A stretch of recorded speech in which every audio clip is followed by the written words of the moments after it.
No, I mean, it's through those experiences, like you said, where you're able to shape and mold and who you want to be. Because at this point in our lives, I feel like if you're not in the mindset of like, you only live one, I mean, that's a very cheesy thing to say. That's like the ultimate cheesy thing to say. Almost like the mecca of cheesy things to say. But, it's true. Like, do you want to waste your time being negative or do you want to look for the positive in everything? Because if you look for the positive in everything, I mean, maybe 5 times out of 10, like, you're not going to be able to get out of it. Like Murphy's Law says, if something will go Yeah, wrong, for sure. everything goes wrong.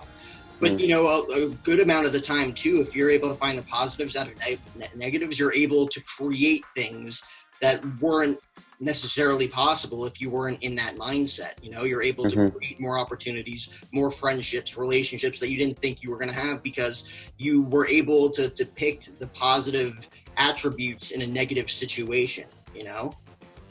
For sure. And I can even tell you like something because as I mentioned, I'm a perfectionist in my own, and I like just striving for the best.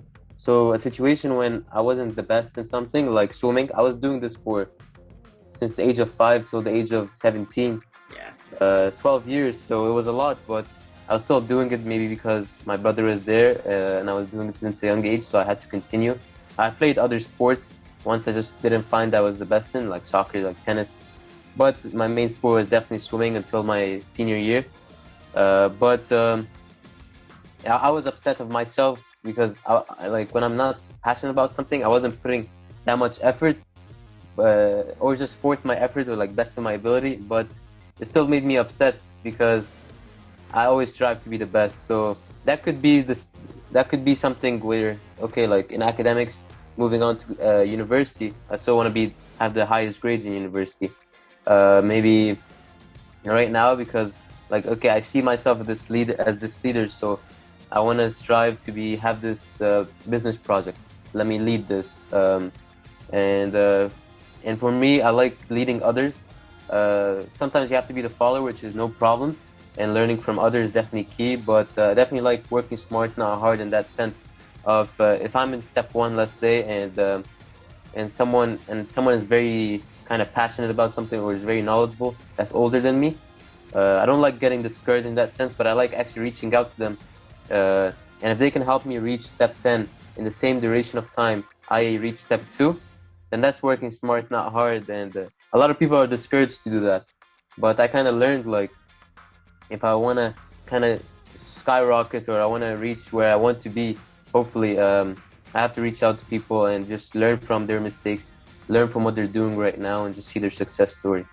Did you find that difficult at first, listening instead of you being a leader? Because, like, I find it very easy to get into a position if you're a leader to say, like, okay, here are my experiences, here's what I've learned from, now go disperse among yourselves, when now Mm. you're taking a back seat and having to take advice from someone else. Because I think at this age, like, it's a very valuable asset to have that ability to, again, be a leader, but at the same time, uh, sit on the sidelines, listen to someone else, depict different things and gain more knowledge over a Mm. certain subject that you didn't necessarily know before or weren't willing to know before. Did you find it difficult at first, and then as you went along, you started to realize this is way more valuable than being a leader?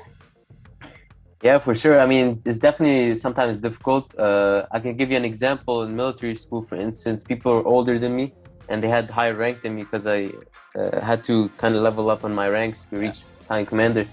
But I saw that they were hypocrites in their actions.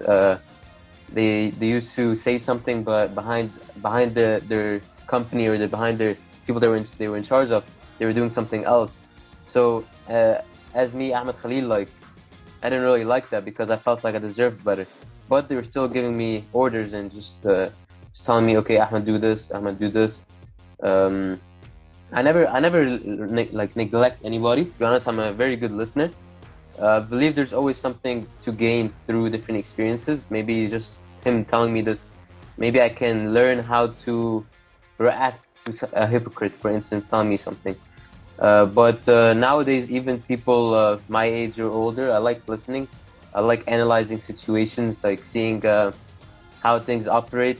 Uh, but um, but even if someone because I maintain a positive circle, and the people in my circle, I feel like they add value to me or they're supportive in a way. And of course, there's some negative people in my life, or not negative to me personally, but maybe negative in their own sense.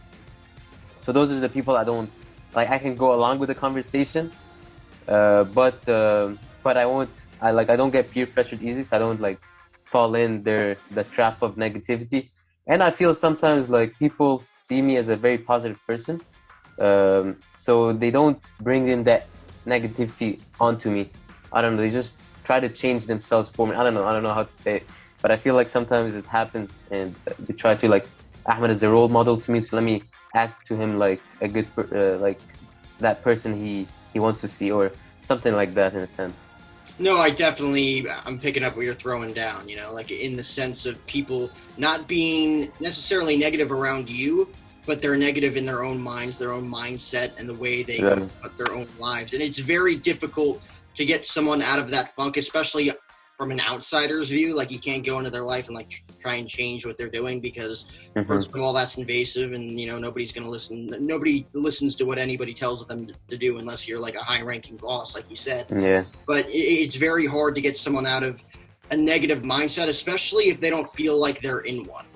Hmm. With everybody else on the outside looking in, being like, you can be doing, you know, so much better, like within yourself to become a better and happier and overall more sufficient and satisfied human being. Do you feel like that with some of your friends?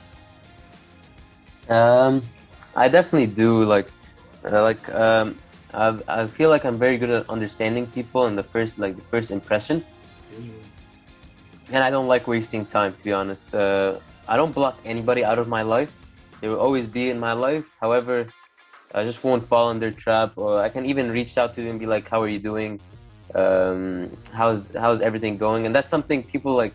I was saying, "How are you doing?" Some one of my friends, and they're like, "Did you really ask? Like, how am I doing?" And I feel like that's a very important phrase to ask. Like, I can't start a conversation without asking how people are doing, and just because sometimes they don't feel heard, they don't have someone to talk to. So I always like being that person, even if that person isn't that positive person I want in my circle. But I'll still reach out, see how people are doing. Maybe I can inspire them in some way, or just listen to them and give them my knowledge or my experiences, how it can help them.